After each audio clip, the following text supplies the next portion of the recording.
The sky is no longer the limit, it's Ukrainians' battlefield. A historic alliance with Sweden takes flight together.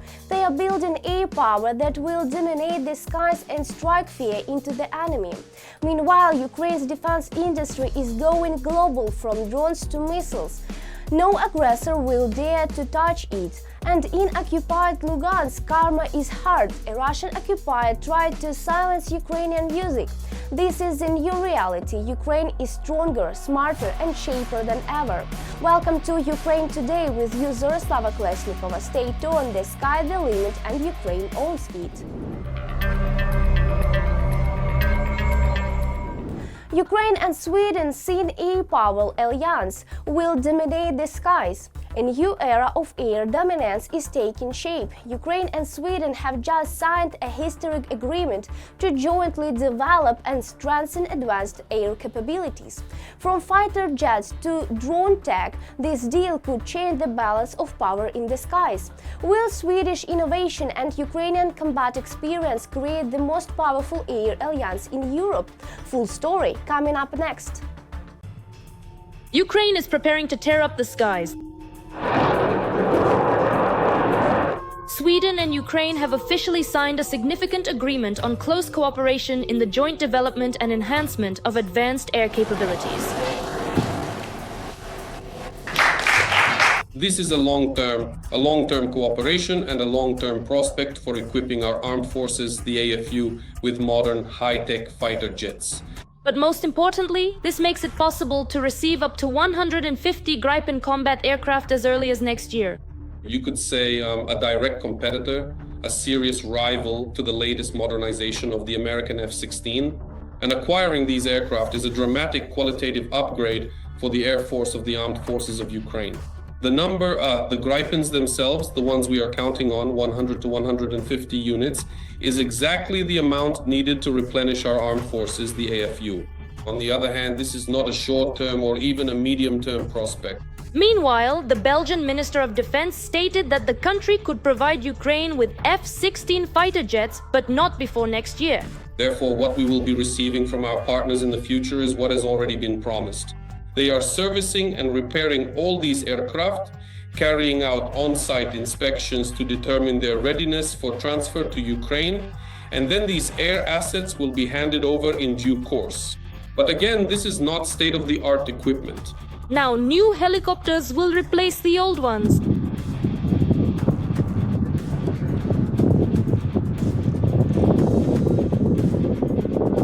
Officially, Ukraine has begun purchasing attack and transport helicopters from the legendary American company Bell. We're talking about Bell helicopters, specifically the Viper and Venom modifications. These helicopters can actually replace the heavier variants of the Soviet Mi-24 and Mi-8 attack helicopters, which consume much more fuel, have significantly higher operating costs, and in addition, the new helicopters have better capabilities when it comes to intercepting aerial targets. Rutte also stated that weapons worth several $1 billion for the Ukrainian military have already been sent from the US, paid for by Allied funds. Overall, by the end of 2025, at least preliminarily, the volume of possible deliveries under contracts and purchases amounts to $10 billion. So in general, this is only about 1/5 of what we could potentially receive so far. The volume is actually quite decent. And most importantly, this process has started, it's underway, and I think that Donald Trump will be satisfied with this process since he's a businessman. Meanwhile, Volodymyr Zelensky announced that by the end of the year, the front should be supplied with Ukrainian-made weapons by at least 50%. This is now the goal set for the defense industry. But is this really achievable? If we want to reach the volumes the president of Ukraine is talking about, then appropriate legislative acts must be adopted to support the defense industrial complex. Otherwise, these numbers will simply be unattainable, and this is very important for us. The president's priorities also include meetings with European leaders, preparing new defense agreements, and strengthening combat aviation.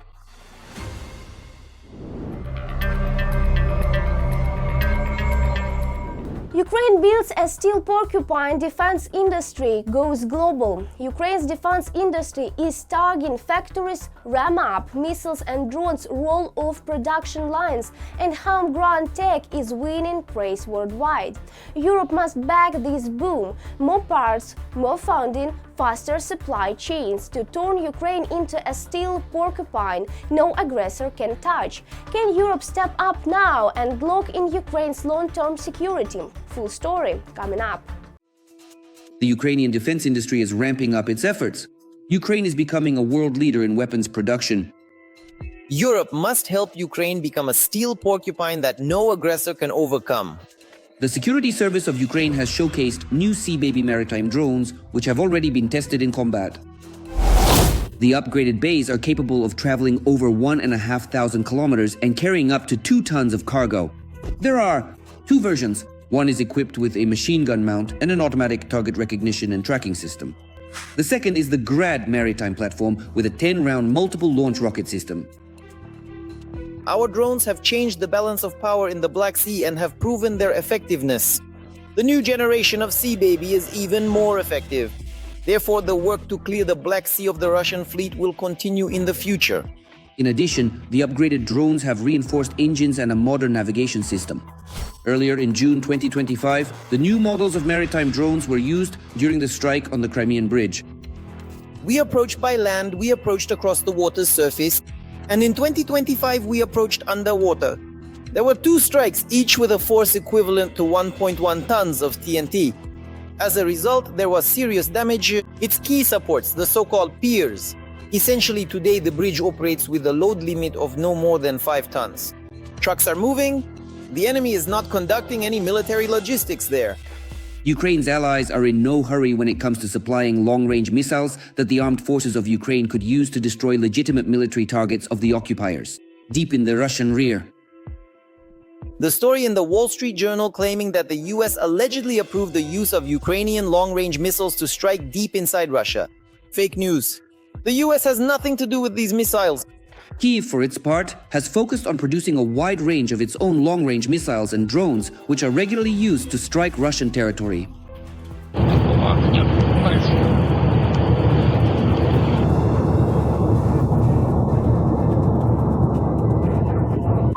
In general, typically, usually, as a general rule. It's a complete nightmare. I can't believe what I'm seeing. It's actually turning right now. I absolutely love this. It's incredible. What the is happening here?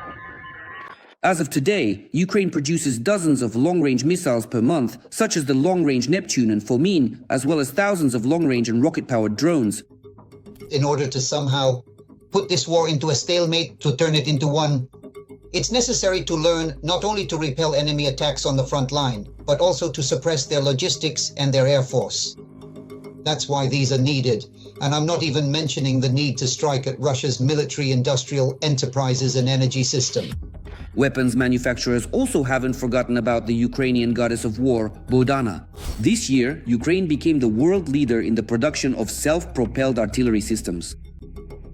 Artillery remains the queen, and Ukraine has mastered the production of howitzers. Despite the role of FPV drones on the front line, artillery has several advantages over drones. First, the range of engagement. For the Bodana, this figure is 45 kilometers. Shells are inexpensive and immune to radio jamming, and they are also extremely effective against enemy infantry. They offer completely different capabilities for striking both enemy personnel and, accordingly, equipment and main points of permanent or temporary enemy deployment. If the Epidron works against a single target, that is, a specific serviceman of the occupying army, then, accordingly, the capabilities of the Bodana self-propelled artillery system are for area strikes. In other words, this is what holds back the so-called local assaults by Russian occupiers. A protracted war and defense in such a war require quick and effective solutions from Ukrainian military engineers. While the Russian occupiers continue to dream of demilitarization, Ukraine is gradually becoming the largest arms forge in the world.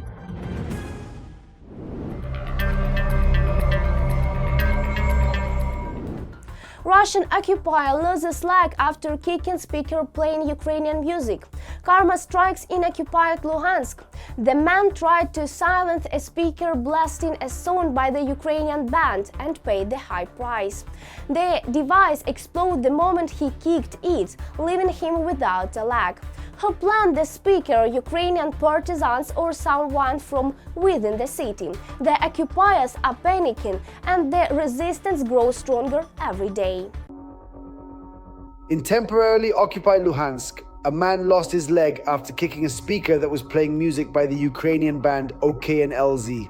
Someone had left the speaker on Chernomorskaya Street in Luhansk. It was playing a track by the Ukrainian band OK and LZ. One of the passers-by decided to kick the speaker. It exploded.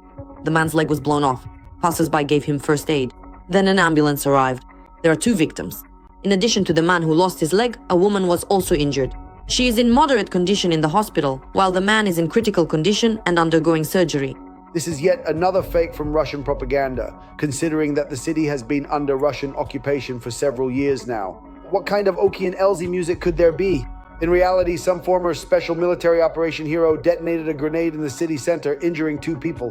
Meanwhile, Russian television blamed Europe for disrupting the Trump-Putin negotiations. For example, on the Rossiya 1 TV channel, they did not quote Western media, which explained the cancellation of the meeting as being due to Putin's unrealistic demands. At the same time, Western media report that Brussels and Kiev are preparing to present their own settlement plan, the essence of which is not to address the root causes, but rather to freeze the conflict. According to NTV, everyone except Russia is trying to disrupt the negotiations. They also chose not to quote Trump on NTV, who said he didn't want to hold a meeting just for the sake of meeting. In response to the Western media's claims that the meeting between Vladimir Putin and Donald Trump was cancelled, Russia stated that preparations for it are still ongoing. Moscow explained that foreign media are deliberately distorting information in order to disrupt the negotiations. According to the Wall Street Journal, citing sources, Foreign Minister Sergei Lavrov and U.S. Secretary of State Marco Rubio are continuing their contacts. Despite the fact that every day Russian occupiers send hundreds of drones and carry out relentless assaults on Ukrainian cities, the Kremlin allegedly wants to hold negotiations as soon as possible. Z Propaganda is also spreading a fake story about a Latvian genocide, mass deportations, deaths in lines for the Russian language exam. The chairman of the State Duma, Volodin, even accused Latvia of exterminating Russians because permanent residents were required to prove their knowledge of the Latvian language. 79 years later, Latvia is following the path of Nazi Germany, persecuting people for dissent, deporting the elderly. This is exactly what Hitler did. But Europe remained silent, and now it has paid the price for its silence. Then fascism came knocking on the door of each of these countries. A language test is not repression, but a basic requirement to know the language at an elementary level, to be able to ask for directions, understand, and talk about yourself. In reality, Russian propaganda is lying. Latvia is not deporting anyone en masse. Out of approximately 30,000 Russians living in the country, the majority have passed the language test, 2,600 left voluntarily, and 841 people have been ordered to leave the country for failing to meet the requirements. Even these cases are now being reviewed individually. The number of deportation cases can be counted on one hand. During wartime, it's not just the propagandists who profit from propaganda, but also their mistresses. For example, the publication We Can Explain found that Vladimir Solovyov's mistress began working for her patron at the start of 2022 and has increased her savings more than tenfold. The romantic relationship between basketball player Svetlana Abrosimova and Russia's chief propagandist brought her a new job. Since at least 2022, Abrosimova has been working at M Production, the company that produces the talk show Evening with Vladimir Solovyov, as well as programs for the Solovyov live TV channel. According to leaked data from the Federal Tax Service, Abrosimova's monthly salary ranges from 50 to 100,000 rubles. Svetlana is not mentioned on the company's own website. According to tax records, Abrosimova does not work anywhere else. At the same time, over the past 3 years, she has managed to increase the amount in her bank account tenfold. If in 2021 there were only 8 million rubles in her Sberbank deposit account, by 2024 this amount had grown to 86 million, which is over $1 million. Solovyov has not communicated with or lived with his legal wife Elga Seppi for a very long time. Meanwhile, they want to posthumously award the Order of Courage to RIA Novosti journalist Ivan Zuev. Let us recall that the so-called war correspondent died in the Zaporizhzhia region while filming yet another video about how the Russian army is occupying the territory of another country. May the Russian propagandist rest in fiberglass.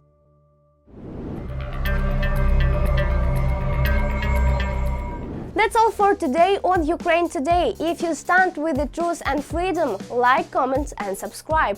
Your voice helps us fight Kremlin's propaganda and keep Ukrainians' voice alive. Stay strong, stay informed and stay with Ukraine.